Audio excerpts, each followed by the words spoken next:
ஸ்டாலின்ங்கிற ஒரு மிகப்பெரிய ஒரு ஆளுமையாக வளர்ந்திருக்கிறார்.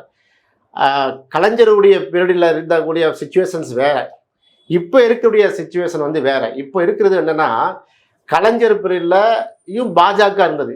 அப்போ வாஜ்பாய் மாதிரி அத்வானி போன்ற தலைவர்கள் இருந்தார்கள். இப்போ இருக்கிற பாஜக அப்படி இல்லை, தனிப்பட்ட பாஜக இல்லை.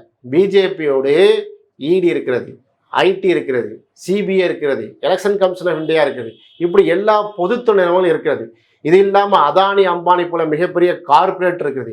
இதை தாண்டி ஒரு களமாடி கொண்டிருக்காருன்னா எவ்வளோ அழுத்தம் இருக்கும், எவ்வளோ ப்ரெஷர் இருக்குங்கிற ஒரு ஊடகலையாவனா, ஒரு பத்திரிகை துறையை சார்ந்தவனா, ஒரு வழக்கறிஞரா, ஏன் அரசியல்வாதியாக நான் பார்க்கிறேன். அவ்வளவு அழுத்தம் உள்ளது. அதனால் ஸ்டாலின் சாதாரண ஆள் இல்லை.